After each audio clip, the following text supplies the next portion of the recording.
Long before cities rose and civilizations carved their names into stone, our ancestors lived in a world that hunted them back. These weren't just animals.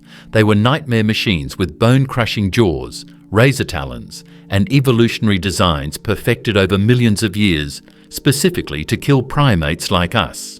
While we imagine early humans as brave hunters with spears and fire, the truth is far more terrifying. For most of our existence, we were prey. The shadows held saber-toothed cats. The waters concealed crocodiles the size of buses. The skies were patrolled by eagles that could snatch a child without landing. Every cave painting, every ancient burial, every fragment of gnawed human bone tells the same story. We survived not because we were dominant, but because we were clever enough to avoid becoming dinner. These are the predators that shaped humanity's deepest fears, the monsters that taught us to look over our shoulders, to sleep with one eye open, and to never, ever trust the dark. If you think humans have always been at the top of the food chain, prepare to meet the creatures that proved otherwise. The giant short-faced bear, the prehistoric grizzly on stilts. Evolution has created many bears, but only once did it design something this extreme. The giant short-faced bear looked like someone stretched a grizzly vertically until its proportions stopped making sense. Standing on all fours, it reached chest height on a modern human.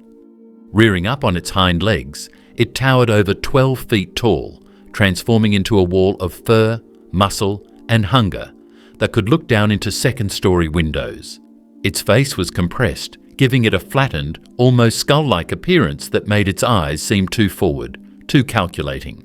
This wasn't the lumbering omnivore we imagine when we think of bears today. This was a hyper-carnivore, a specialist killer designed by evolution to chase down prey across open landscapes with terrifying efficiency.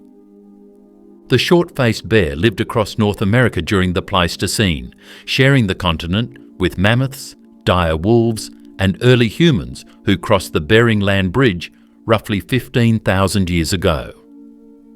These humans entered a landscape already dominated by predators, and the short-faced bear sat near the top. Its scientific name, Arctodus, doesn't capture the horror of encountering one.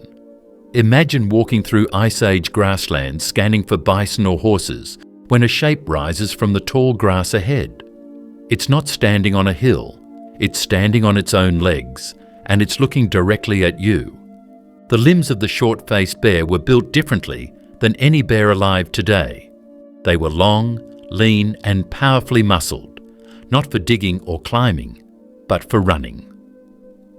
Most bears are fast in short bursts, but the short-faced bear had endurance. Biomechanical studies of its leg bones show adaptations similar to those of cursorial predators like wolves and hyenas. It didn't just chase prey for a few hundred meters, it could pursue them for miles across open terrain.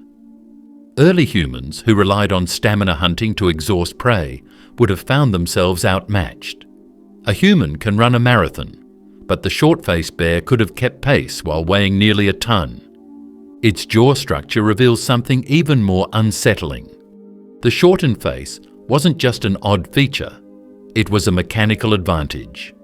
By reducing the length of the snout, the bear increased its bite leverage, allowing it to deliver crushing bites with less effort. The jaw muscles attached high on the skull, creating a compact but devastatingly powerful bite apparatus.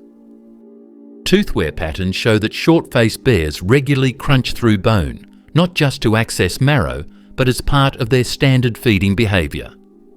Fossil sites preserve bones with bite marks that match the spacing and force of Arctodus teeth, including bones from animals far too large for most predators to tackle alone. This bear didn't rely solely on scavenging, as some early theories suggested. Its teeth lacked the heavy wear patterns seen in obligate scavengers like hyenas. Instead, they show the kind of damage consistent with killing and processing fresh meat. The short-faced bear was an active predator, and its size gave it access to prey that other carnivores avoided. A full-grown short-faced bear could weigh up to 1,500 pounds, making it significantly larger than any modern bear. This size disparity meant it could dominate kill sites, driving away saber-toothed cats, dire wolves, and even packs of American lions through sheer intimidation. For early human groups, the short-faced bear represented an existential threat. These humans lived in small, mobile bands, following migrating herds and camping in temporary shelters. A single bear could devastate an entire group if it caught them exposed on open ground.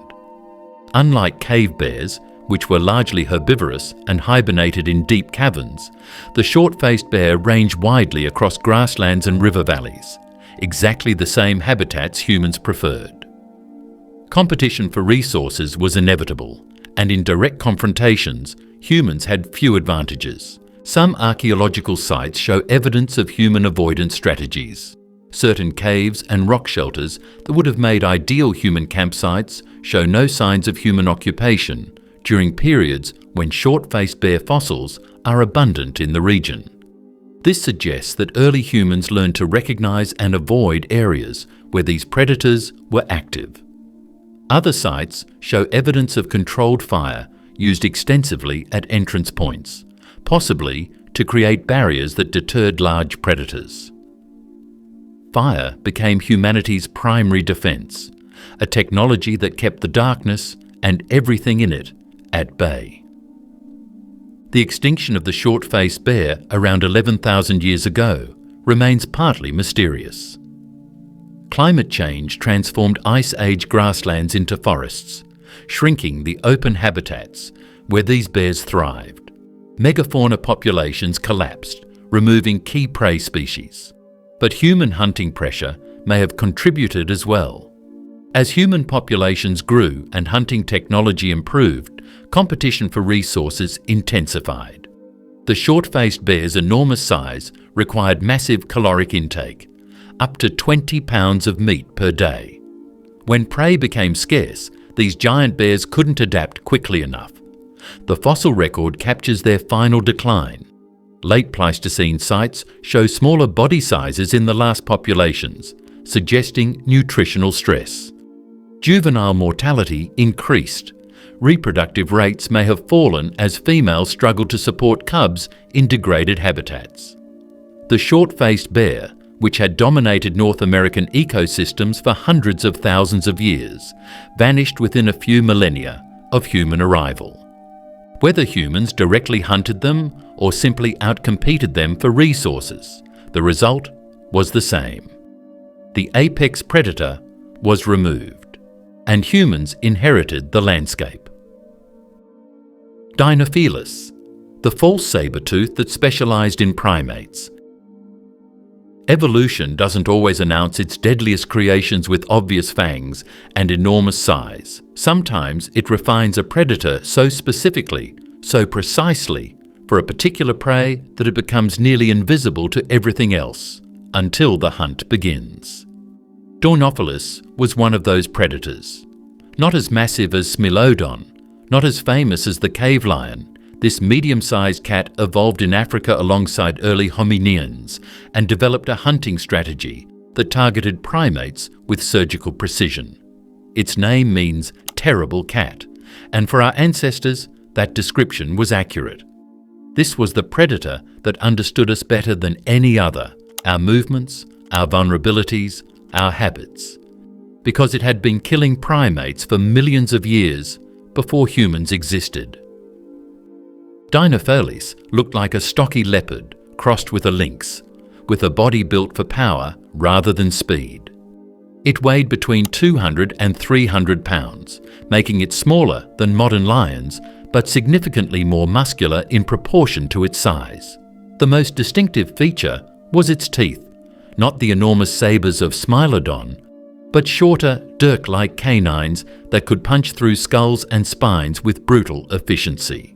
These teeth were thick at the base, resistant to breaking, and ideal for delivering killing bites to prey that fought back intelligently. Unlike true saber-toothed cats that targeted large herbivores with suffocating throat bites, Dinofelis killed with precision strikes to the head and neck, a technique perfectly suited for hunting primates. The fossil evidence for Dinofelis as a primate specialist is overwhelming. Cave sites across Africa contain accumulations of baboon and early hominin bones showing identical damage patterns, puncture wounds to the skull that match the spacing and shape of Dinofelis canines exactly. One site in South Africa, Swartkrans Cave, contains the remains of dozens of Australopithecines alongside Dinofelis fossils. The hominin skulls show paired puncture wounds on the top or back of the head, precisely where a cat's canines would pierce if it attacked from above or behind. These weren't random accidents. They represent repeated successful predation events spanning thousands of years.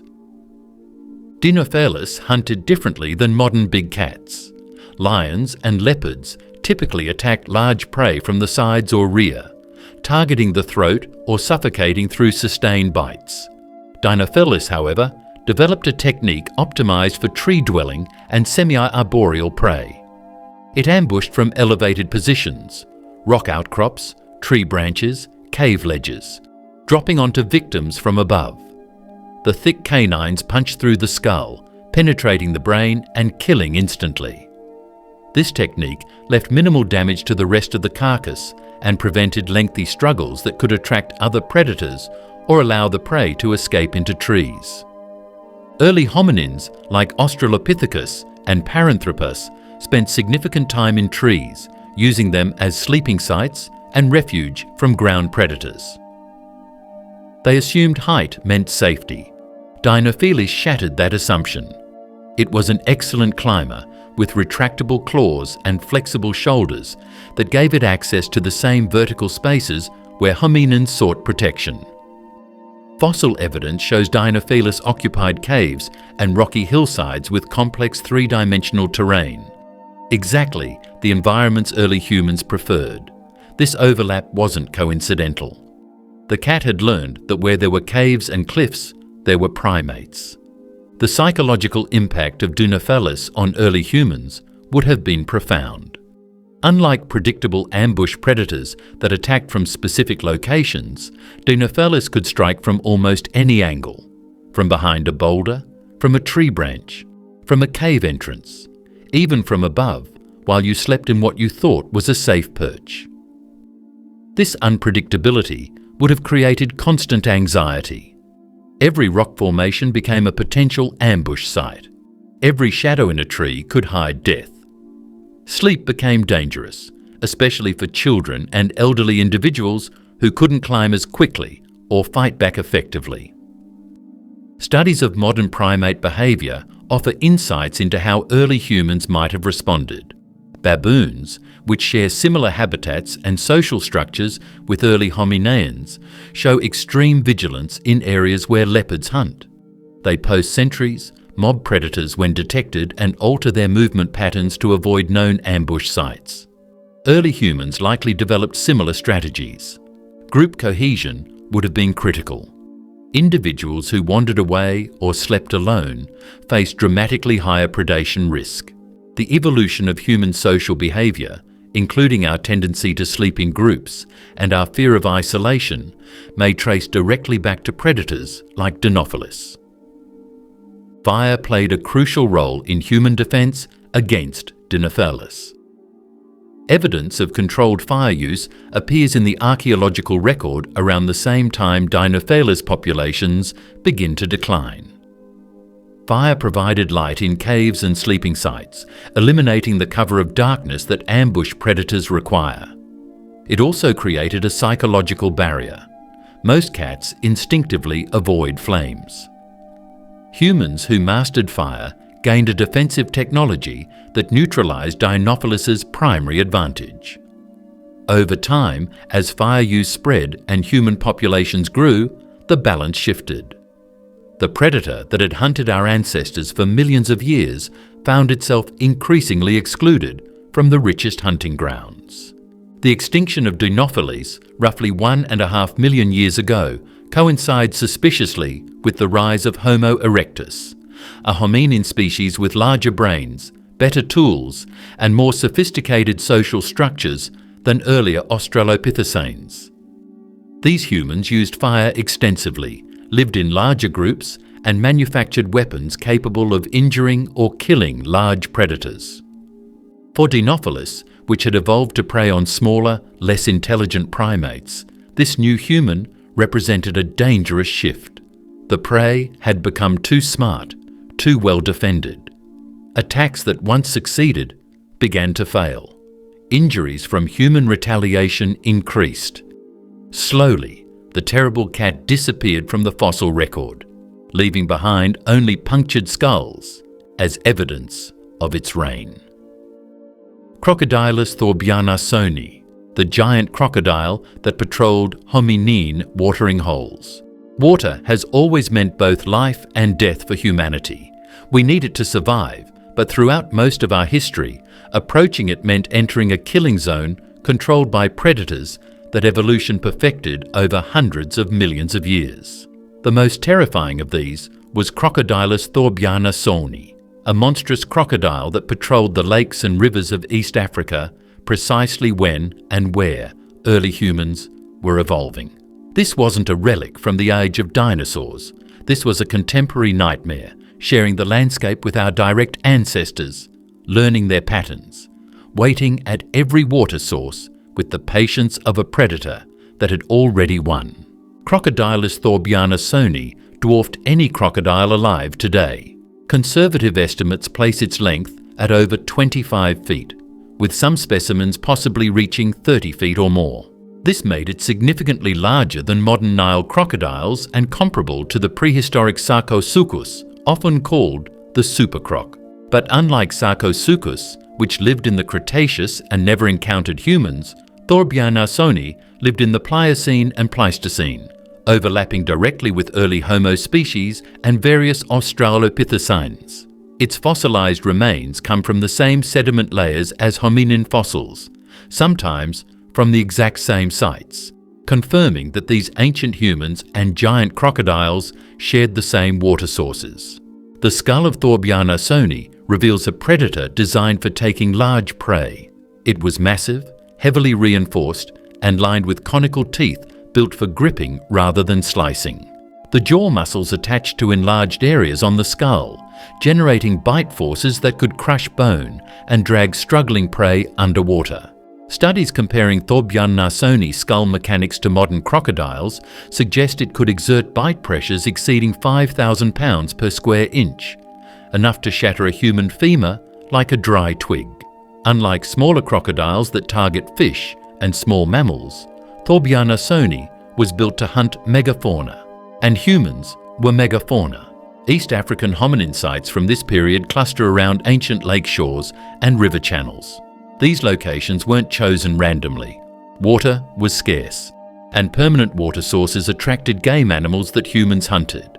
But these same water sources also attracted thorbjarnarsoni. The crocodile would have understood the rhythms of the landscape, when herds came to drink, when prey animals were most vulnerable, when the two-legged creatures with rocks and sticks approached the water's edge. Paleontological evidence from sites like Kubifora in Kenya and Olduvai Gorge in Tanzania shows crocodile fossils mixed with hominin and animal bones, suggesting predator-prey interactions at shared locations. Modern Nile crocodiles kill hundreds of people annually, despite human populations being large, armed, and aware of the danger. Imagine the impact of an even larger crocodile on small groups of early humans who lacked advanced weapons, couldn't swim well, and needed to approach the water daily. Every trip to fill a container, every attempt to catch fish, every moment spent bathing or cooling off in the shallows carried lethal risk. Children and elderly individuals would have been especially vulnerable, slower to react, easier to overpower, less likely to escape once grabbed. Crocodile hunting strategy depends on stealth and explosive power. They float motionless in murky water, resembling logs or submerged rocks, waiting with inhuman patience for prey to come within range. When the attack comes, it's devastatingly fast. A sudden explosion of water, a jaw snapping closed, and the prey is dragged under before others can react. Thorbjarnarsoni would have used this same strategy, but scaled up. A crocodile this size could wait submerged for hours, breathing through elevated nostrils while its body remained hidden. When a human approached the water's edge to drink or wash, the attack would have been over in seconds. The death roll, a crocodile's technique for drowning and dismembering prey, becomes even more horrifying when applied by an animal this large. After seizing a victim, the crocodile rotates its entire body rapidly, using inertia and torque to tear limbs from sockets or drag prey underwater. Humans grabbed by thorbjarnarsoni would have had virtually no chance of escape. The sheer mass and power of the animal, combined with the disorienting trauma of being spun violently underwater, would overwhelm any attempt at resistance. Death would come from drowning, blood loss, or traumatic injury, often all three. Archaeological evidence suggests early humans developed specific strategies to minimize crocodile predation. Some sites show evidence of concentrated activity areas well back from the water's edge, suggesting humans fetched water quickly and retreated to safer ground immediately. Stone tools and animal bones accumulate in these back areas, indicating that water edge activities were minimized. Other sites show evidence of barrier construction, rocks and branches arranged along shorelines, possibly to create visual obstacles that revealed submerged crocodiles or forced them to attack from predictable angles. Spear technology may have evolved partly in response to aquatic predators. Early wooden spears appear in the archaeological record around 400,000 years ago, but the context of their use remains debated. While often associated with hunting large mammals, spears would have been equally valuable for defending against crocodiles. A group of humans armed with pointed sticks could potentially drive off or injure a crocodile attempting to attack, creating a defensive barrier that gave others time to retreat from the water's edge. The extinction of thorbjarnarsoni, roughly 1.5 million years ago, likely resulted from multiple factors. Climate change altered East African hydrology, reducing the extent of large, permanent water bodies where giant crocodiles thrived. Competition with smaller, more adaptable crocodile species may have increased, but human activity probably contributed as well. As human populations grew, tool use improved and fire became widespread. Humans gained the ability to actively exclude large predators from key water sources. Crocodiles basking on shores could be driven off with fire and weapons. Nesting sites could be raided. Over generations, the largest and most dangerous individuals would have been selectively removed, while smaller, more cautious crocodiles survived by avoiding human-dominated areas. The Flores giant rat, when rodents became man-sized predators. Evolution loves islands because islands break the rules. Isolated ecosystems become laboratories where size constraints disappear, ecological roles flip, and prey animals can evolve into predators given enough time and absence of competition. On the island of Flores in Indonesia, evolution performed one of its strangest experiments. It took rats, typically small scavengers weighing less than a pound, and transformed them into hulking predators the size of small humans. These weren't the rats humanity knows from sewers and grain stores. These were apex predators that ruled their island ecosystem for hundreds of thousands of years and survived long enough to encounter Homo floresiensis, the hobbits of Flores, creating one of the most bizarre predator-prey relationships in human evolutionary history. Huigeromes Nusa Tenggara, the giant rat of Flores, weighed upwards of 15 pounds, making it roughly the size of a small dog or large cat. Its skull was massive in proportion to its body, built with powerful jaw muscles attached to pronounced ridges that gave it a crushing bite. The teeth showed adaptations for an omnivorous diet that included meat, with sharp incisors for tearing and grinding molars for processing tough material.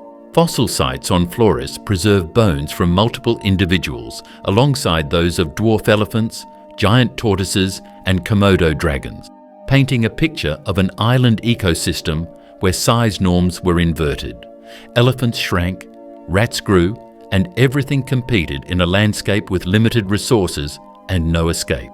The evolutionary pathway from small rat to giant predator follows a predictable pattern on isolated islands. When rats first arrived on Flores, likely rafting on vegetation from mainland Asia during periods of lower sea levels, they encountered an environment with abundant food, few predators, and no competition from other rodents.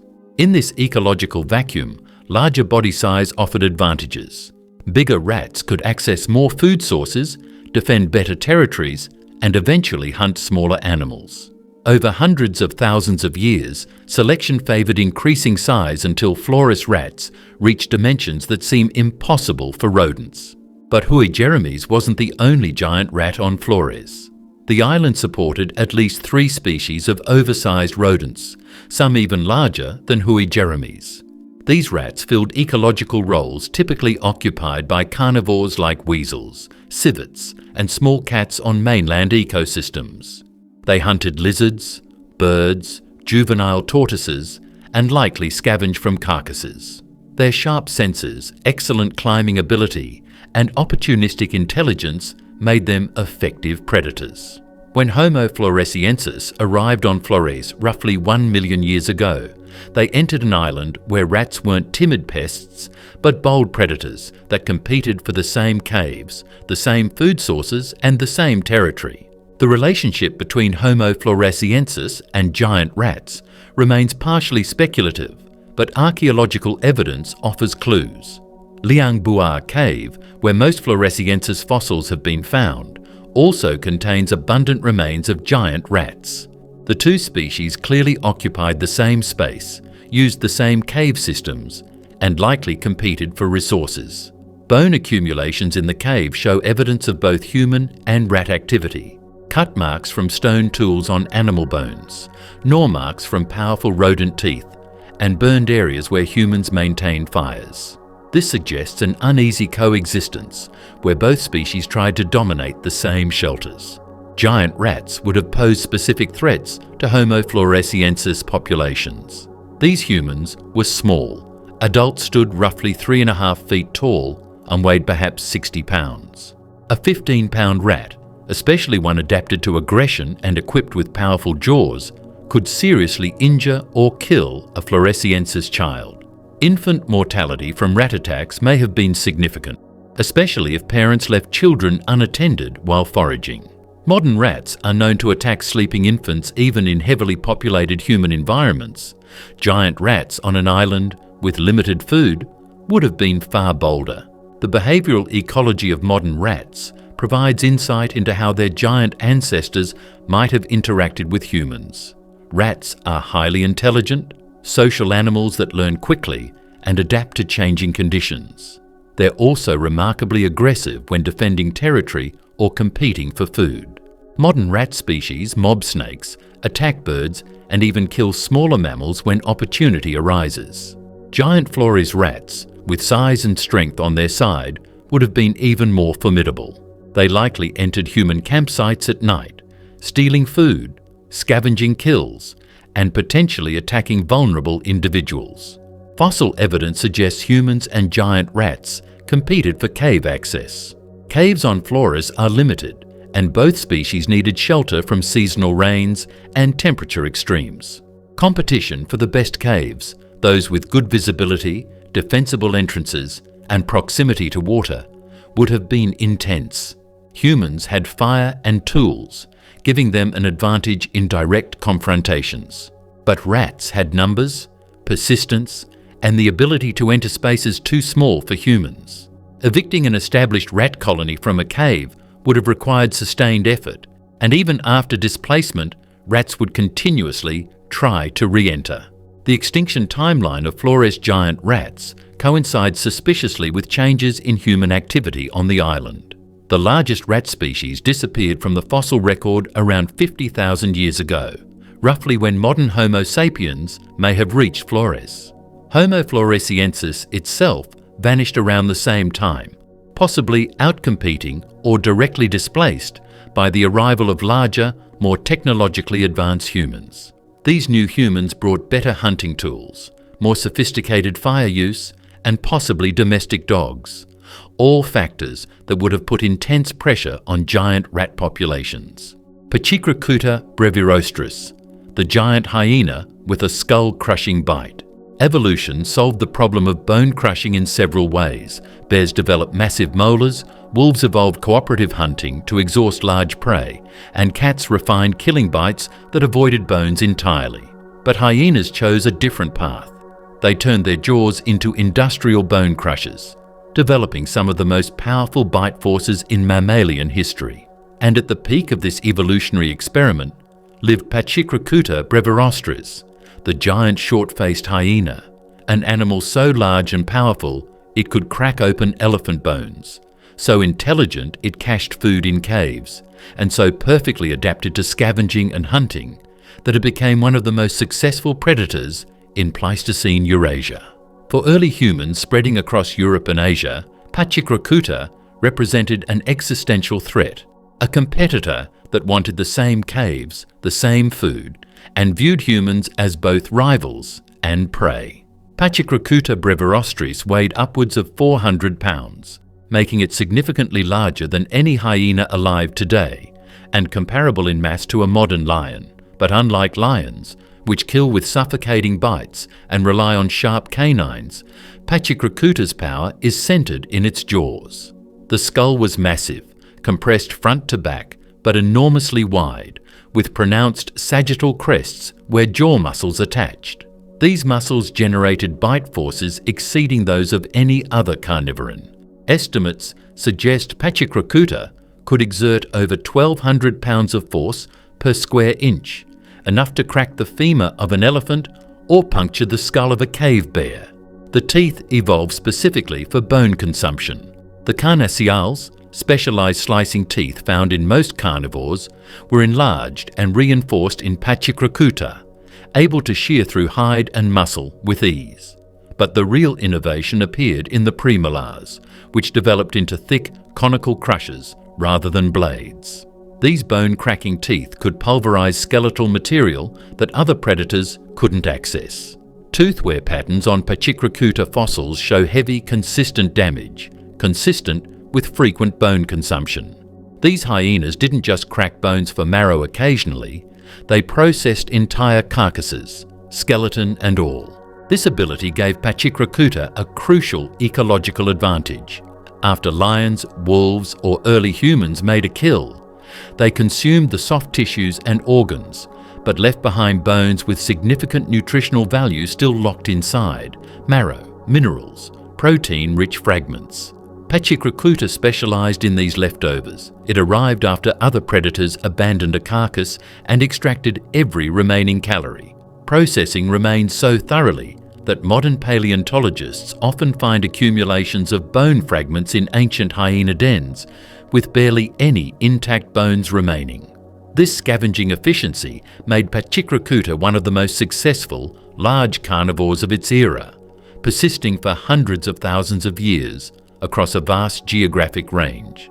But Pachycrocuta wasn't just a scavenger. Fossil evidence proves it actively hunted as well. Cut marks and tooth damage on prey bones show hyenas killed animals ranging from horses to bison to young mammoths. Like modern spotted hyenas, Pachycrocuta likely hunted cooperatively in clans, using endurance and numbers to bring down prey larger than any individual could tackle. This combination of hunting and scavenging put Pachycrocuta in direct competition with early humans, who relied on exactly the same strategies. Both species hunted mid-sized herbivores, both scavenged from other predators' kills, and both needed access to carcasses to survive harsh winters when hunting success declined. The competition for resources became intense at cave sites across Eurasia. Pachycrocuta used caves extensively, both as den sites for raising young and as food storage locations. Fossil accumulations in European and Asian caves show clear evidence of hyena activity. Bones dragged from kill sites, cached for later consumption, and processed over time. Some caves contain hundreds of partial skeletons, representing years of repeated use by hyena clans. Early humans needed these same caves for shelter, especially during glacial periods when exposure meant death. The result was inevitable conflict. Archaeological sites across Eurasia record this competition. Some caves show alternating layers of human and hyena occupation, suggesting the two species took turns controlling desirable shelters. Other sites show evidence of simultaneous occupation in different chambers, indicating humans and hyenas lived in wary proximity, neither able to completely exclude the other. The presence of burned bone in some layers suggests humans use fire defensively, creating barriers of heat and light at cave entrances to deter hyenas from entering. Fire became humanity's primary advantage. Pachycrocuta was larger and stronger, but it feared flames. Direct conflicts between humans and Pachycrocuta certainly occurred, though fossil evidence for specific encounters remains rare. A few human bones from this period show damage consistent with hyena teeth, crushing injuries to limbs, puncture wounds to skulls, gnaw marks indicating the bones were processed for marrow. These remains likely represent either scavenging of human bodies after death or successful predation events where hyenas killed and consumed human individuals. Given the power and social nature of Pachycrocuta, a clan of giant hyenas could easily overwhelm a small group of humans, especially if caught in the open without fire or defensive position. The psychological impact of living alongside Pachycrocuta would have been profound. Modern spotted hyenas are known for their bold, confrontational behavior. They chase lions from kills, raid human settlements, and occasionally attack people even in areas with regular human presence. Pachycrocuta, being significantly larger and more powerful, would have been even more aggressive. The vocalizations alone, the whoops, cackles, and roars that modern hyenas use to communicate, would have been terrifying when produced by an animal twice the size, especially at night when darkness obscured threats. Some researchers suggest the extinction of Pachycrocuta around 500,000 years ago resulted partly from competition with humans. As human populations grew, tool technology improved, and cooperative hunting became more sophisticated, humans became more efficient at securing carcasses and defending them from scavengers. Spears allowed humans to injure or kill approaching hyenas without close combat. Fire created defensive perimeters that hyenas couldn't cross. Over time, the best hunting territories and cave sites came under human control, forcing Pachycrocuta into marginal habitats with fewer resources. Climate change and shifting prey populations contributed, but the rise of humans as a dominant competitor likely sealed the giant hyena's fate. Haast's eagle, the flying predator that hunted from above. When humans think of prehistoric predators, we imagine ground-based threats, cats stalking through grasslands, bears emerging from caves, crocodiles lurking in rivers. The sky seems safe by comparison, a domain belonging to small songbirds and harmless soaring raptors. But evolution, given the right conditions, can transform aerial hunters into apex predators, capable of taking down prey many times their size. On the isolated islands of New Zealand, free from mammalian predators and surrounded by flightless birds the size of ostriches, evolution crafted the ultimate aerial killer. Haast's eagle wasn't just a large bird. It was a flying nightmare machine with talons like curved daggers, a crushing grip powerful enough to crack bone, and the hunting strategy of a leopard. And it survived long enough to hunt the Maori people who arrived in New Zealand just over 700 years ago. Haast's eagle, Hiraitus morae, was the largest eagle ever to exist, with females, the largest sex in raptors, weighing between 25 and 35 pounds, and possessing wingspans approaching 10 feet. These dimensions seem modest compared to extinct giant birds like Argentavis, which had wingspans exceeding 20 feet. But Haast's eagle wasn't built for soaring. It was built for attack speed and killing power. Its body was compact and heavily muscled, its wings relatively short but incredibly strong, and its legs and talons disproportionately massive compared to other raptors. This was an eagle engineered for one purpose: dropping from the sky onto prey and driving talons through flesh, bone, and vital organs in a single devastating strike. The prey that drove Haast's eagle evolution were the moa, flightless birds endemic to New Zealand that range from turkey-sized to giants standing over 10 feet tall and weighing more than 500 pounds. With no mammalian predators on the islands, moa evolved without fear, becoming slow-moving herbivores that browsed on shrubs and low vegetation. They had no defense against aerial attack because no aerial predator had existed in New Zealand for millions of years. Then Haast's eagle, descended from much smaller Australian ancestors, arrived on the islands and encountered a prey base with no defences, no flight response, and meat available in quantities no eagle species had ever accessed before. The hunting strategy Haast's eagle employed resembled that of modern eagles, but scaled up to terrifying extremes. The eagle perched in tall forest trees, scanning clearings and forest edges for moa movement. When prey was located, the eagle launched itself forward and downward, building speed in a controlled dive. Unlike peregrine falcons, which achieve maximum velocity in vertical stoops, Haast's eagle attacked at an angle, trading pure speed for accuracy and striking power. Just before impact, the eagle swung its legs forward, talons spread wide, and struck the prey's back or neck region with forces estimated at over 500 pounds per square inch. The talons themselves were extraordinary weapons. Each rear talon measured up to 3 inches long, comparable to a grizzly bear's claw, and curved like a meat hook. These weren't designed to simply grip prey, but to puncture and crush. Studies of Haast's eagle foot mechanics show the bones and tendons were adapted to exert crushing pressure after the initial strike, allowing the eagle to maintain its grip while the prey struggled. Damage patterns on fossil moa bones confirm this hunting strategy. Puncture wounds to pelvis and spine regions, fractures consistent with high-impact trauma, and crushed vertebrae indicating sustained gripping force. For moa, which could reach nearly 500 pounds in the largest species, being attacked by a 30-pound eagle might seem survivable, until you consider the physics of impact.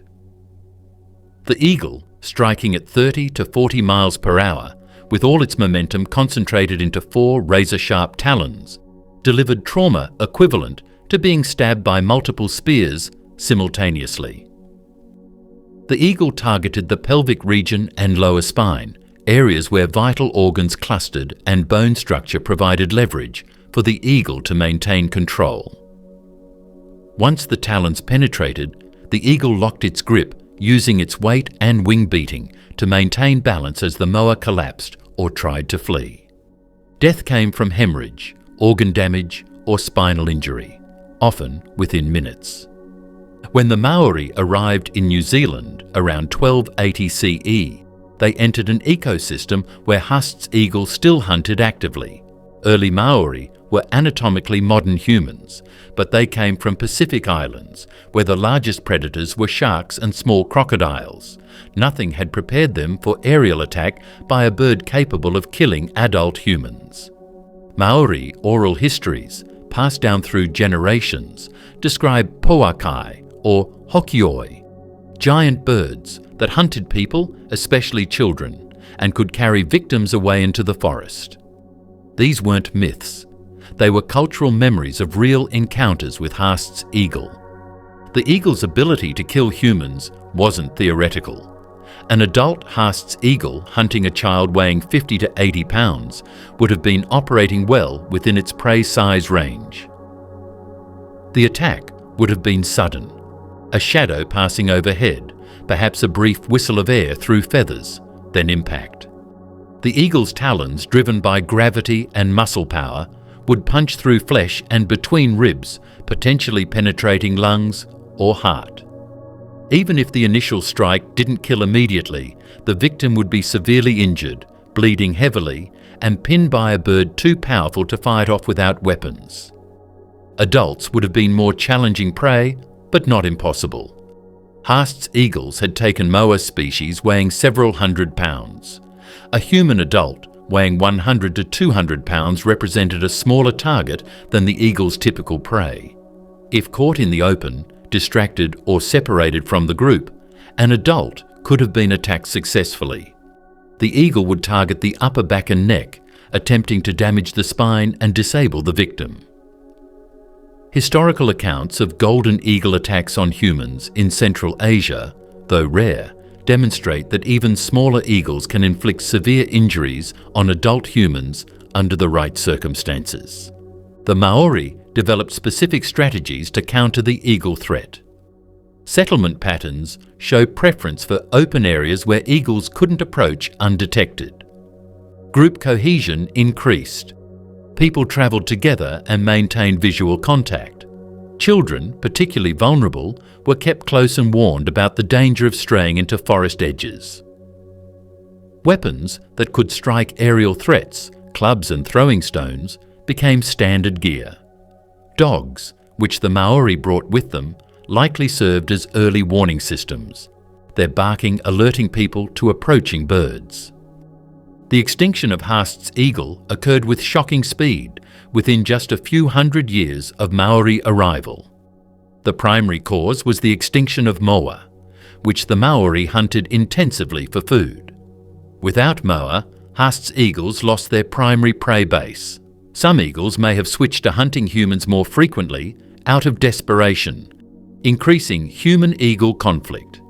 But an eagle dependent on killing several hundred pounds of meat annually couldn't sustain itself on occasional human predation. As moa populations collapsed, eagle reproduction failed and the species spiraled toward extinction. By roughly 1400 CE, both moa and Haast's eagle were gone, leaving behind only bones and stories. The American lion, when cats outweighed grizzly bears. Lions have always occupied a mythical space in human consciousness, symbols of power, courage, and the wild frontier. But the lions we know today, magnificent as they are, represent only a shadow of what felid evolution achieved during the Pleistocene.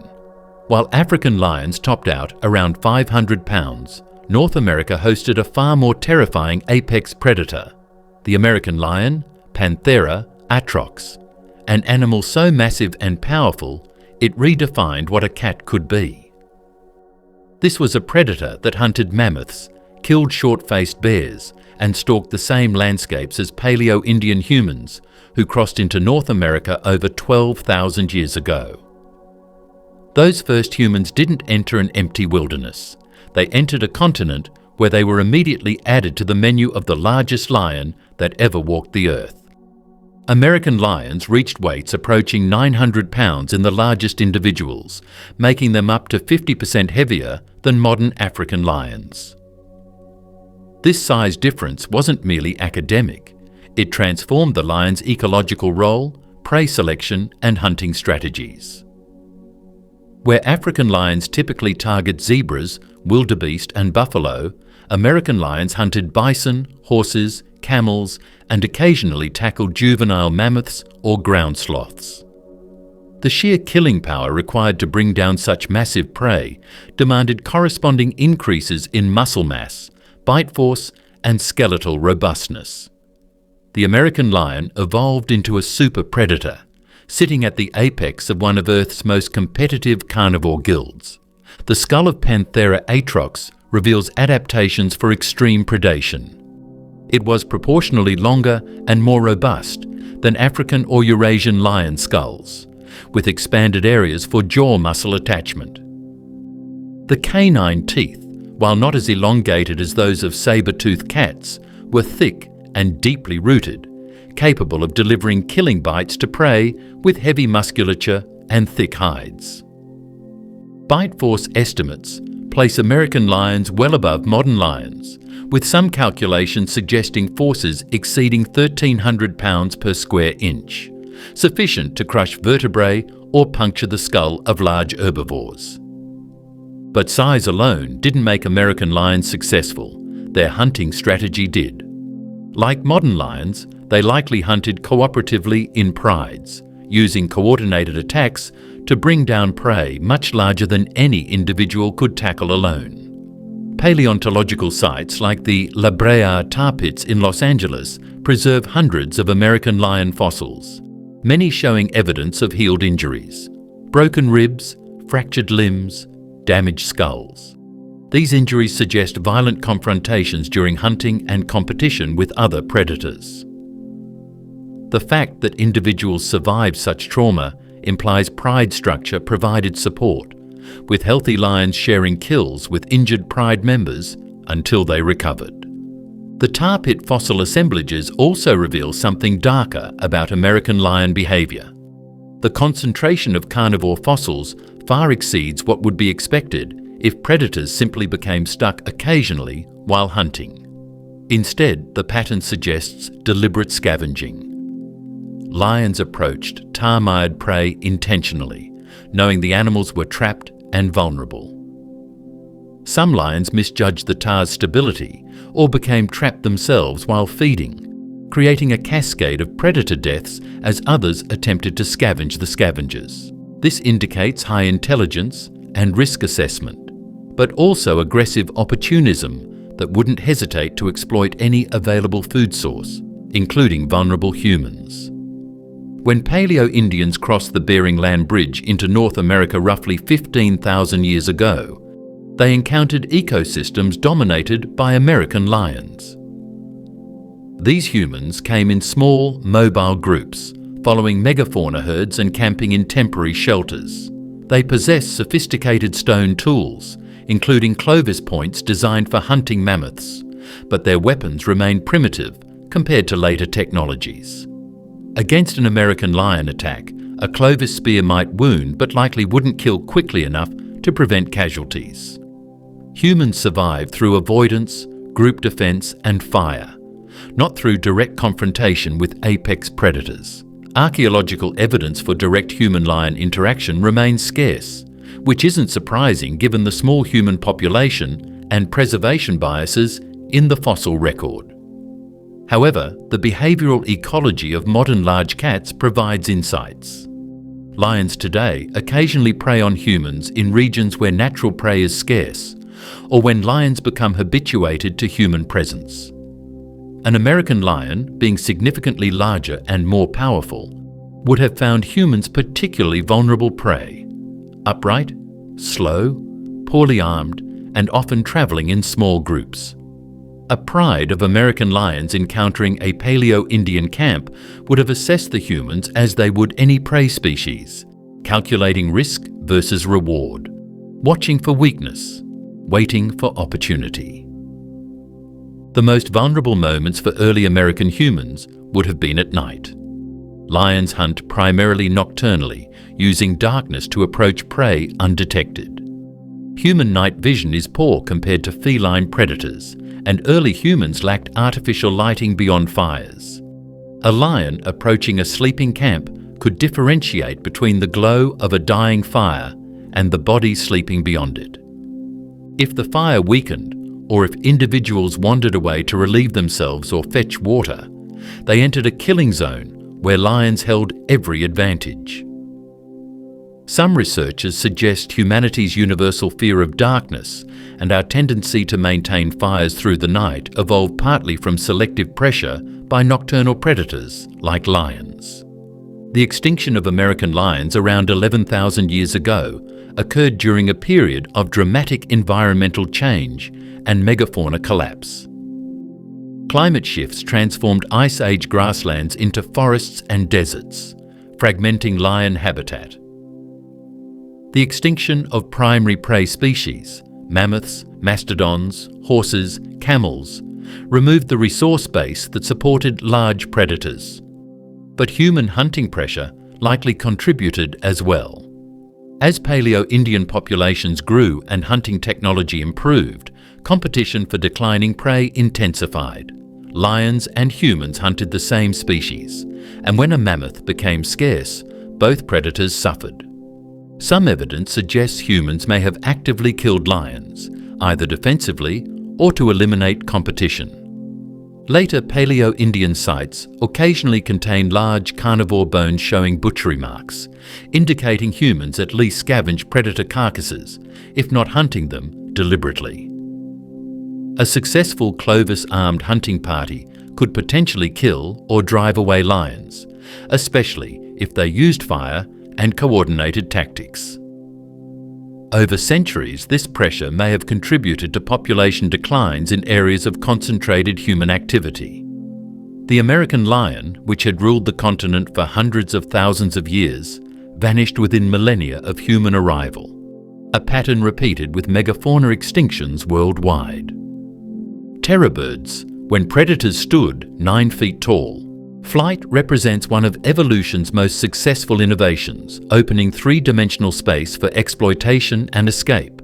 But some lineages discovered something unexpected. Abandoning flight entirely could lead to even greater predatory success, if the environment was right. South America, isolated from other continents for most of the Cenozoic, became an evolutionary playground where birds, freed from mammalian competition, evolved into apex predators.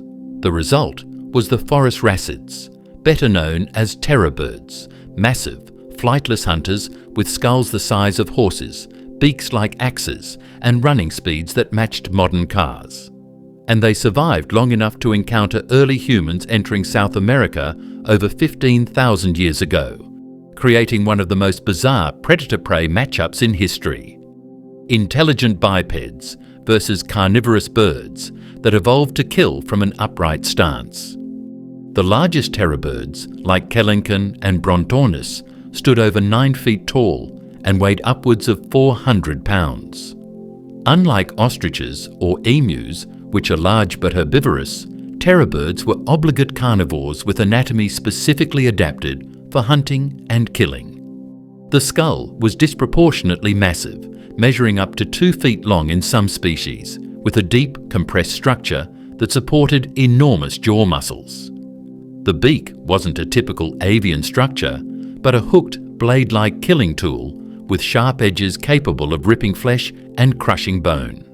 Some species had beaks with serrated edges that worked like steak knives, sawing through hide and muscle with terrifying efficiency.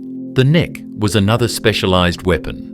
While most modern birds have relatively flexible necks adapted for reaching food or grooming, terror bird necks were thick, heavily muscled, and reinforced with robust vertebrae.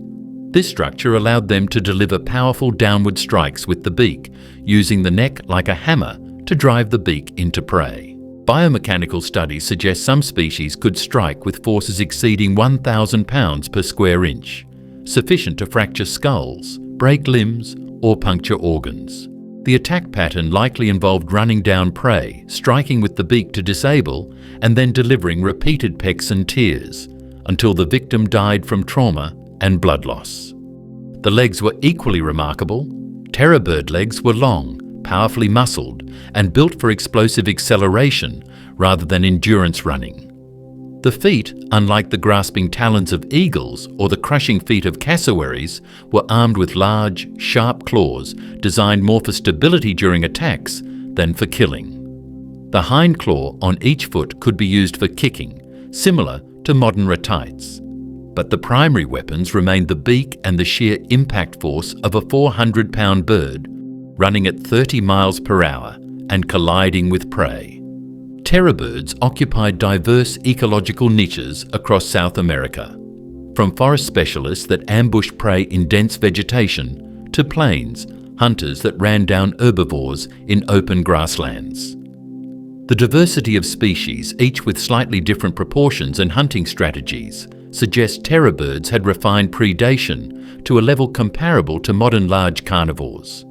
They weren't opportunistic scavengers or occasional meat-eaters. They were dedicated hunters that shaped South American ecosystems for tens of millions of years, preventing mammalian carnivores from gaining a foothold until the Great American Interchange roughly 3 million years ago. When the Isthmus of Panama formed, connecting North and South America, terror birds briefly expanded northward, following prey migrations into North America. Fossil evidence places at least one terror bird species, Titanus, in Texas and Florida roughly 2 million years ago. This northern expansion brought terror birds into contact with entirely new predators: saber-toothed cats, dire wolves, short-faced bears, and potentially with early human populations, if any existed that far north at that time. The experiment failed. Titanus disappeared from the fossil record, unable to compete with the influx of efficient mammalian carnivores from the north. But in South America, terror birds persisted much longer.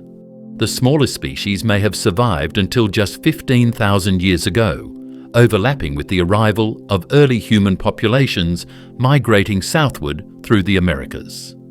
These humans encountered an ecosystem unlike anything they'd experienced during their journey. A land where giant ground sloths grazed, armadillo relatives the size of cars browsed vegetation, and birds taller than any human hunted from an upright bipedal stance. The psychological impact would have been profound.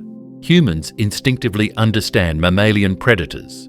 We evolved alongside cats, bears, and wolves. But a 9-foot-tall carnivorous bird operates by completely different rules. Terror bird hunting behavior would have been alien to human experience. These birds didn't stalk from cover like cats or run down prey in extended chases like wolves. Instead, they relied on explosive speed, rapid acceleration, and devastating impact strikes. A terror bird spotting a human group might approach directly, running at full speed with its beak angled forward, relying on shock and violence rather than stealth. The attack would be over in seconds. A collision, a beak strike to the head or torso, and the victim disabled before others could react.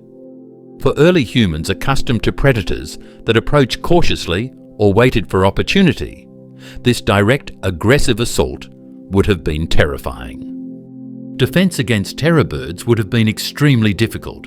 Spears might wound, but wouldn't stop a charging bird quickly enough to prevent an attack. The bird's thick leg bones and compact body plan offered few vulnerable targets. Fire, humanity's primary defensive tool, would have limited effectiveness against a predator willing to attack in daylight across open ground. The best defense would have been avoidance, staying in groups, maintaining constant vigilance, and retreating to terrain where the bird's running speed offered no advantage, such as dense forest or rocky hillsides. Some researchers speculate that humans may have actively hunted terror birds, either for defense or to eliminate competition for prey. A coordinated human group with multiple spears could potentially bring down a terror bird through sustained attacks targeting the legs and neck. Archaeological sites occasionally preserve large bird bones showing butchery marks, though definitive evidence of terror bird hunting remains elusive.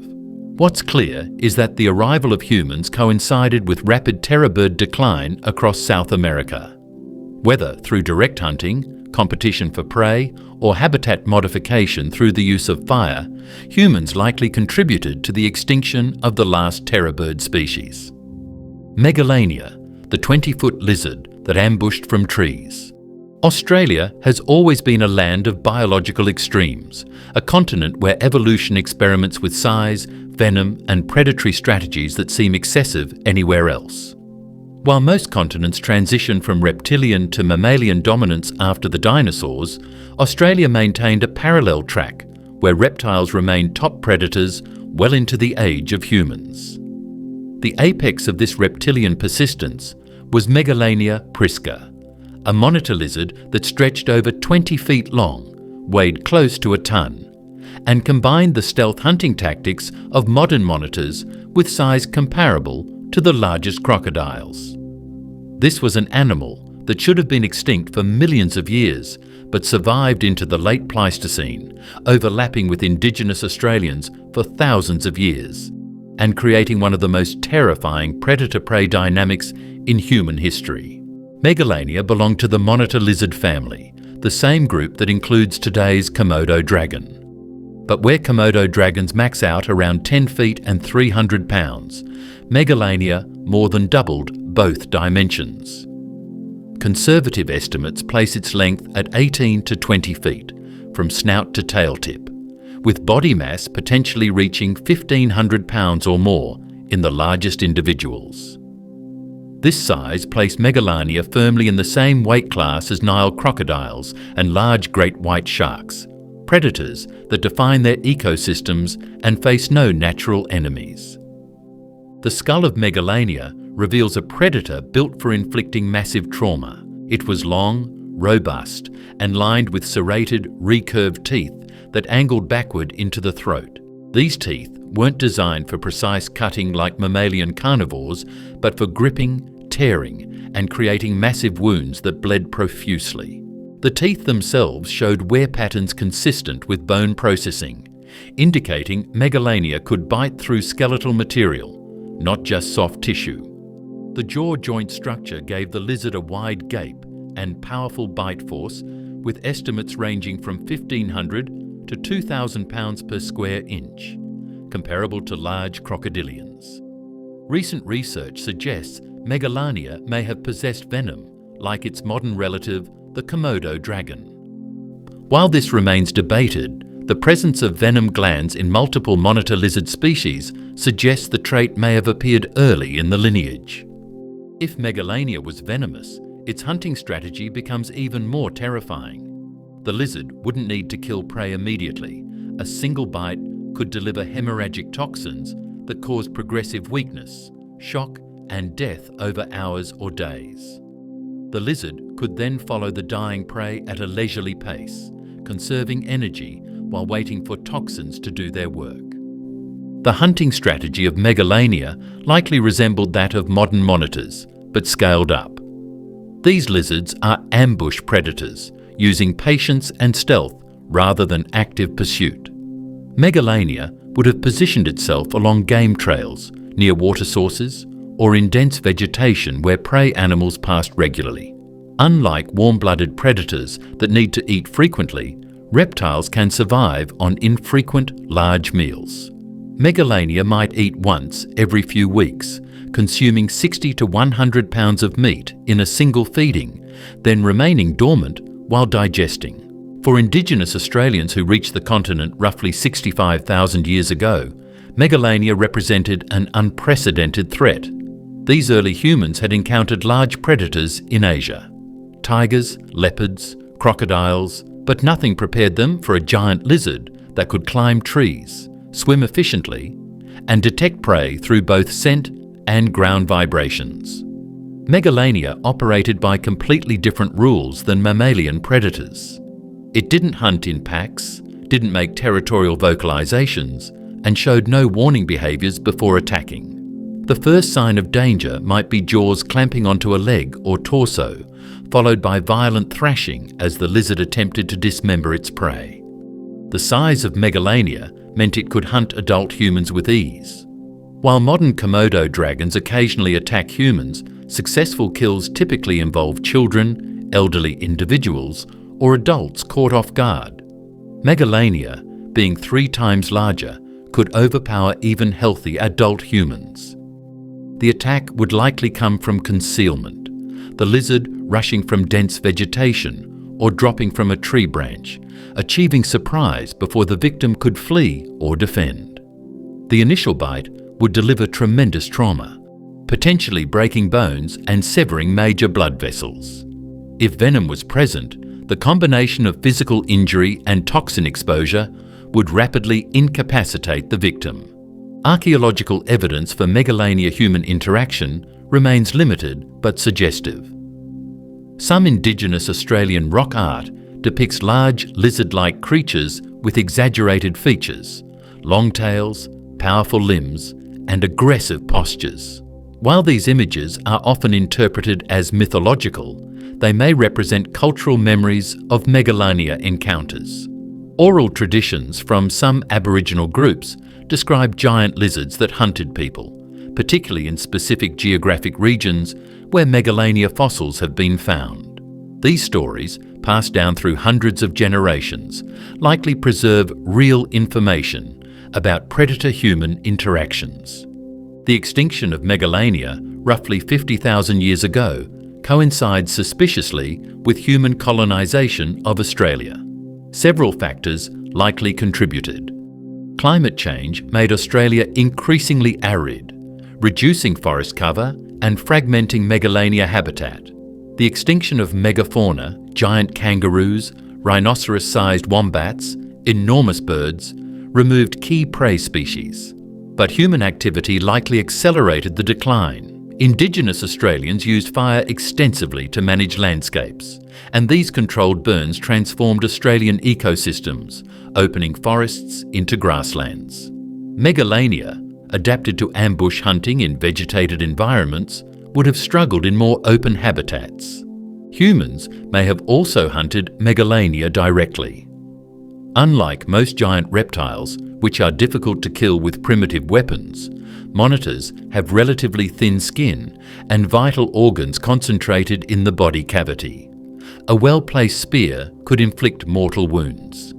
Additionally, Megalania, like all large reptiles, reproduced slowly, laid eggs in accessible nests, and took years to reach maturity.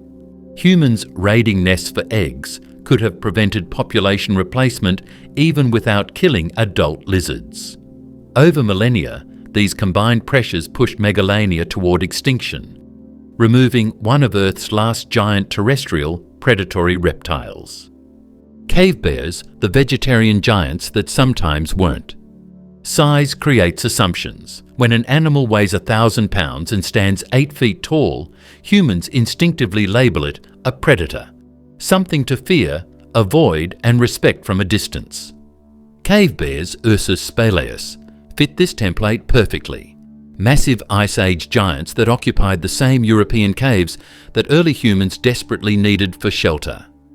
For over a century, paleontologists assumed these bears were fearsome carnivores that competed directly with humans for prey and territory.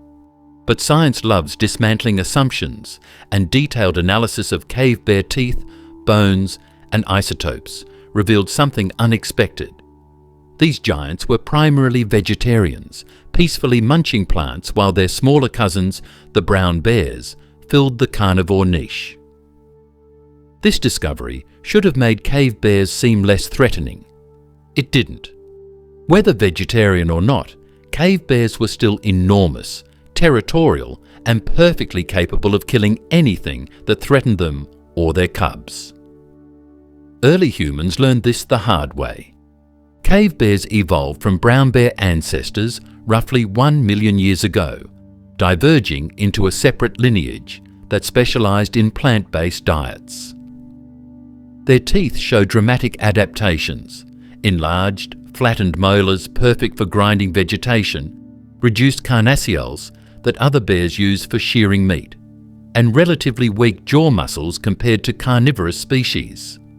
Isotope analysis of cave bear bones confirms this dietary shift, showing chemical signatures consistent with herbivory rather than meat consumption. These bears spent most of their lives eating grass, roots, berries, and other plant materials, storing fat during summer to survive long winter hibernations. Their size resulted partly from this herbivorous strategy. Plant-based diets require consuming enormous quantities of relatively low-calorie food. Larger body size meant larger digestive systems capable of processing more vegetation, extracting maximum nutrition from fibrous plant material. The largest cave bears weighed between 1,200 and 1,500 pounds, making them significantly bigger than modern grizzlies. Males especially grew to enormous dimensions, using size and strength to compete for mates during breeding season. This sexual dimorphism created a population where the largest individuals were truly massive, walking walls of muscle and fat covered in thick fur. Despite their plant-based diet, cave bears were still bears, and all bears are dangerous. Even modern herbivorous bears, like giant pandas, possess powerful jaws and sharp claws capable of inflicting severe injuries. Cave bears, being much larger than pandas, could kill humans easily if provoked, threatened, or surprised in close quarters. Their primary defense behaviors, standing upright to appear larger, roaring to intimidate, and striking with powerful forearms, would have been terrifying to early humans encountering them in dark cave systems. The competition between humans and cave bears centered on cave access. Both species needed caves for survival during harsh Ice Age winters. Caves provided insulation from sub-freezing temperatures, protection from wind and precipitation, and defensible spaces where small groups could shelter safely. But ideal caves, those with good drainage, multiple chambers and southern exposure, were limited. When humans arrived at a promising cave and discovered it already occupied by hibernating cave bears, conflict became inevitable. Archaeological evidence reveals this competition across hundreds of European cave sites. Some caves show alternating occupation layers, periods of heavy bear use followed by periods of human activity, then bears again. Other sites show evidence of simultaneous occupation, with humans living in outer chambers while bears hibernated deeper inside. A few sites preserve dramatic moments frozen in time, butchered cave bear bones showing tool marks indicating humans killed and processed bears, possibly raiding caves specifically to clear them for human use. Killing a cave bear would have been extremely dangerous. Even during hibernation, bears maintain awareness and can wake rapidly if disturbed. An awakened cave bear in a confined cave system creates a nightmare scenario. A 1,000-pound animal with limited escape routes and high aggression levels, facing humans with primitive weapons in near darkness. Successful bear killing likely required multiple hunters working cooperatively, using fire to drive the bear into a position where spears could be thrust into vital areas. Casualties among the hunters would have been common. Some researchers suggest humans may have hunted cave bears specifically for their winter fat stores. A single adult cave bear, if killed in autumn before hibernation, could provide several hundred pounds of high-calorie fat, an invaluable resource for human groups facing winter scarcity. Cave bear fur would have made excellent cold weather clothing, and the massive bones could be processed for tools. The risk of hunting such dangerous prey might have been justified by the enormous reward. Evidence for ritualistic interaction between humans and cave bears appears at several sites. Some caves contain cave bear skulls, arranged in patterns, placed on rocks or in niches, often with no associated butchery marks. Neanderthals and early modern humans both show evidence of these behaviours, suggesting cave bears held symbolic or spiritual significance. Whether this represented respect for a dangerous competitor, religious beliefs about animal spirits, or trophy displays of successful hunts remains debated. What's clear is that cave bears weren't just obstacles to be eliminated. They occupied space in human consciousness. Female cave bears with cubs pose special danger. Like all bears, mother cave bears defended their young aggressively. A human group unknowingly entering a cave section where a mother had cubs would trigger an immediate, violent attack. The mother wouldn't assess threats or show warning behaviours. She would charge, using her massive size and power to eliminate perceived danger. In cave environments with limited space to retreat, such encounters likely resulted in human deaths. The extinction of cave bears roughly 24,000 years ago occurred during a period of intensifying climate stress. Glacial advance reduced available habitat, shortened growing seasons, and decreased plant productivity. For an herbivore requiring enormous caloric intake to build hibernation fat stores, these changes were catastrophic. Poor nutrition led to reproductive failure, increased cub mortality, and population collapse across Europe. But human pressure likely accelerated the decline. As human populations grew and tool technology improved, competition for calves intensified. Humans, armed with projectile weapons and fire, could now exclude bears from the best caves more effectively. Over millennia, this displacement pushed cave bears into marginal habitats where they couldn't gather sufficient resources to survive. Smilodon, the cat with fangs like daggers. No extinct predator captures human imagination quite like the saber-toothed cat. The image is burned into our consciousness, jaws gaping impossibly wide, 7-inch canines gleaming like matched daggers, muscular body coiled for an attack that would end in seconds. Smilodon wasn't just a predator, it was an evolutionary bet that specialized anatomy and precise killing techniques could dominate Ice Age America. And for nearly 2 million years, that bet paid off. Smilodon became the apex predator across much of the Americas, killing prey that no modern cat could touch, using weapons that no modern cat possesses. Then humans arrived. The collision between humanity's most successful large carnivore and evolution's most specialized killing machine created one of the Pleistocene's defining ecological conflicts, a war over resources that only one species could win. Smilodon evolved into 3 distinct species across the Americas, but Smilodon fatalis, the California saber-tooth preserved in massive numbers at the La Brea tar pits, represents the most completely understood extinct predator in paleontology. Adults weighed between 350 and 600 pounds, making them comparable to modern African lions, but with dramatically different body proportions.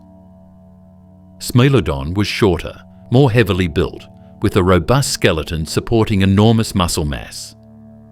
The forelimbs were particularly powerful, with broad, strong bones and attachment points for muscles that suggest incredible pulling and grappling strength.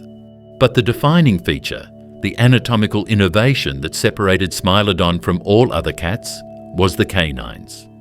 These teeth weren't simply larger versions of normal cat fangs. They were completely redesigned weapons. Each canine stretched up to 7 inches along the curve, flattened from side to side, with sharp front and back edges like knife blades. The cross-section resembled a blade more than a tooth, with enamel forming cutting edges rather than uniform coverage. These weren't designed to grip or hold. They were designed to slice through flesh and sever major blood vessels with surgical precision. Using these weapons required anatomical modifications throughout the skull and neck. Smilodon's jaw could open to an angle exceeding 90 degrees, roughly twice what modern cats achieve. This extreme gape came from a modified skull structure, with the lower jaw joint positioned lower than in normal cats, allowing the mandible to drop away without interference. The temporal muscles that power biting in other cats were reduced because Smilodon didn't use crushing bite force. Instead, it relied on powerful neck muscles, visible in fossil remains as prominent attachment ridges on the skull and vertebrae.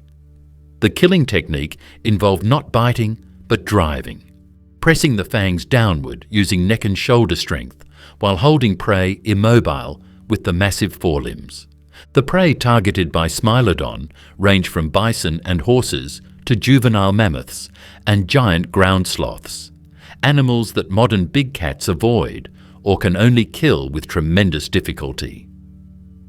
Smilodon's strategy focused on quick kills that minimize struggle and risk of injury. The cat targeted the throat and neck, particularly the jugular vein and carotid artery. The saber fangs, driven by the powerful neck muscles, would slice through hide, muscle, and vessels, creating catastrophic hemorrhage. Death came in seconds from blood loss and shock before the prey could mount effective defense. This killing method carried risks. The long, flattened fangs were powerful cutting tools, but relatively fragile compared to the thick, conical canines of modern cats. Hitting bone could fracture the tooth, and such injuries do appear in Smilodon fossils. Broken or splintered canines that healed poorly or became infected. Additionally, the extreme gape and specialized jaw structure meant Smilodon couldn't deliver crushing bites or adjust its attack angle once committed. The kill had to be executed perfectly, or the cat would be left vulnerable to counterattack from powerful prey. When humans arrived in the Americas roughly 15,000 years ago, they encountered landscapes where Smilodon still thrived. These cats likely viewed humans as they would any medium-sized prey, vulnerable, relatively slow, and worth considering for opportunistic attacks. However, humans rarely traveled alone, used fire extensively, and carried weapons that could injure or kill attacking predators. Initial encounters would have been cautious on both sides, with neither species immediately recognizing the other as a serious threat or competitor. The real competition emerged over access to kills. Both Smilodon and human hunters targeted the same prey species: horses, bison, deer. When humans made a kill, especially of large prey that required time to process, the scent would attract predators, including Smilodon. A saber-toothed cat approaching a human kill site created an explosive situation. Humans couldn't abandon valuable meat without facing starvation, but defending against a 600-pound predator with knife-blade fangs meant risking severe injury or death. Evidence from La Brea tar pits provides insight into Smilodon behavior during these confrontations. The fossils show exceptionally high frequencies of injuries, fractured skulls, broken ribs, damaged limbs, compared to modern large cats. Many of these injuries occurred during life and healed, indicating Smilodon regularly engaged in violent encounters and survived. Some paleontologists interpret this as evidence of social behavior, with pride members supporting injured individuals until they recovered. But it also suggests Smilodon was an aggressive, confrontational predator, willing to fight for resources even against dangerous opposition. Humans likely learned to avoid direct confrontation with Smilodon through experience and cultural transmission of knowledge. Encounter guidelines would have developed. Don't challenge a saber-tooth over a kill. Use fire to create barriers. Maintain group cohesion. Never let children or injured individuals stray from the group. Archaeological sites from this period sometimes show evidence of rapid carcass processing, with humans butchering kills quickly and retreating to defendable positions rather than camping at kill sites. This grab-and-go strategy minimized time spent in locations that would attract predators. The extinction of Smilodon around 11,000 years ago occurred during the terminal Pleistocene megafauna collapse. Climate shifts, habitat changes and prey extinctions created a cascading ecological crisis. Smilodon, as a specialized predator dependent on large prey, faced catastrophic challenges when horses, camels, and other primary prey species declined. The cat's extreme anatomical specializations, which had been advantages for millions of years, became liabilities in a rapidly changing environment. Smilodon couldn't easily switch to smaller or different prey. Its entire body plan was optimized for killing large animals with precise saber strikes. Human hunting pressure likely contributed to both prey extinction and direct Smilodon population stress. As human populations grew and hunting technology improved, including the development of Clovis points and atlatls that increased projectile range and penetration, humans became more efficient predators. Competition for declining prey intensified. Some researchers suggest humans may have actively killed Smilodon individuals, either defensively or to eliminate competitors. The social structure of Smilodon, if it was similar to modern lions, would have made the species vulnerable to targeted persecution. Killing pride members, raiding dens to eliminate cubs, and excluding cats from key hunting territories could rapidly reduce populations. Thylacoleo, the marsupial lion that dropped from trees. Australia's evolutionary isolation produced one of Earth's strangest predator guilds. Mammals dominated the landscape, but they were marsupials, not placentals, and they evolved carnivory through completely different pathways. The result was Thylacoleo carnifex, the marsupial lion, an animal so bizarrely constructed and devastatingly effective that it challenges everything we think we know about predator design. With a bite force pound for pound stronger than any mammal that ever lived, retractable thumb claws the size of daggers, and tree climbing ability that let it ambush from above, Thylacoleo represents evolution's most successful experiment in marsupial carnivory. And it hunted indigenous Australians for tens of thousands of years, teaching early human colonists of Australia that even the trees weren't safe. Thylacoleo weighed between 200 and 300 pounds, roughly the size of a jaguar or leopard.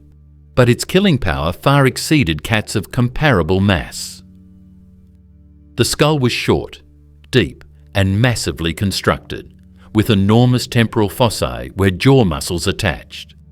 These muscles, coupled with a modified jaw joint that maximised mechanical advantage, produced bite forces that exceeded 1,000 pounds per square inch.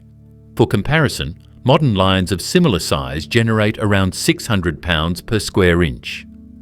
Thylacoleo literally bit twice as hard as it should have been able to. But the truly bizarre feature was the teeth. Unlike cats, which use multiple sharp teeth for killing, Thylacoleo evolved a simplified dental arrangement. The primary weapons were massively enlarged incisors that functioned like bolt cutters, capable of shearing through bone with frightening efficiency. Behind these were reduced carnassials, teeth that in other carnivores form slicing blades, but in Thylacoleo became crushing tools. The entire dental arrangement resembled nothing else in mammalian evolution, purpose-built to deliver devastating killing bites through a mechanism completely different from placental carnivores. The forelimbs provided another unique adaptation. Each thumb bore a massive, retractable claw that could extend like a switchblade. These claws weren't just for show, they were functional weapons that Thylacoleo used to grip, climb, and slash. The forelimb structure indicates tremendous pulling strength, suggesting the marsupial lion could drag prey from trees or hold struggling victims while delivering fatal bites.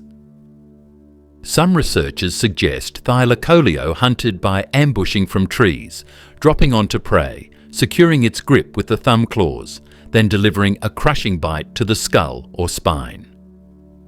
The climbing ability of Thylacoleo seems improbable for an animal its size, but skeletal evidence is conclusive.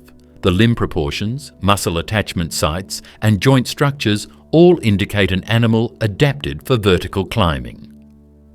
Modern tree kangaroos, though smaller, demonstrate that marsupials can evolve excellent climbing abilities, and Thylacoleo simply scaled this adaptation to predator dimensions. This tree climbing ability gave it access to prey and ambush positions that no other large predator could reach. When indigenous Australians arrived roughly 65,000 years ago, they encountered Thylacoleo still actively hunting. For humans accustomed to ground-based predators like Asian tigers and crocodiles, a lion that hunted from trees represented an entirely new threat category. The ambush would come from above, a sudden impact, claws digging in, jaws closing with bone-crushing force. By the time the victim understood what was happening, the attack was often already finished.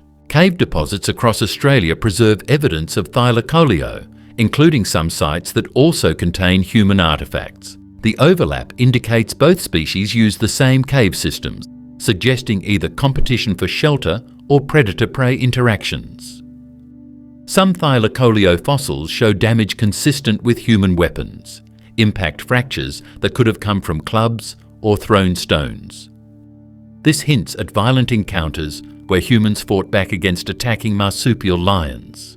The hunting strategy most likely employed by Thylacoleo against humans would have targeted individuals separated from groups. A person climbing a tree to gather fruit or retrieve honey would have been particularly vulnerable. The human assumed height meant safety, but Thylacoleo was already waiting above.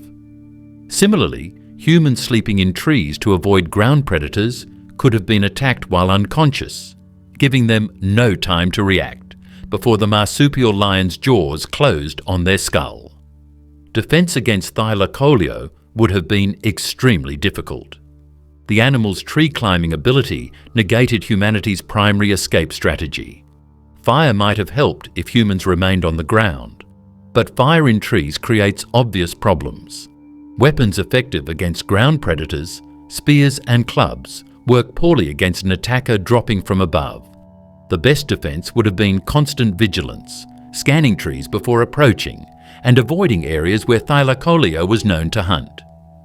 The extinction of Thylacoleo roughly 46,000 years ago coincides with major environmental changes and human colonization.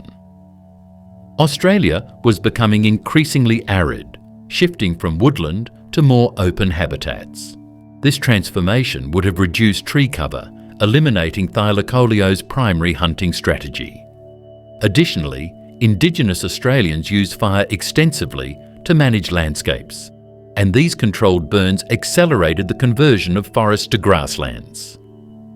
As forests fragmented, Thylacoleo populations would have become isolated, reducing genetic diversity and making populations vulnerable to local extinctions.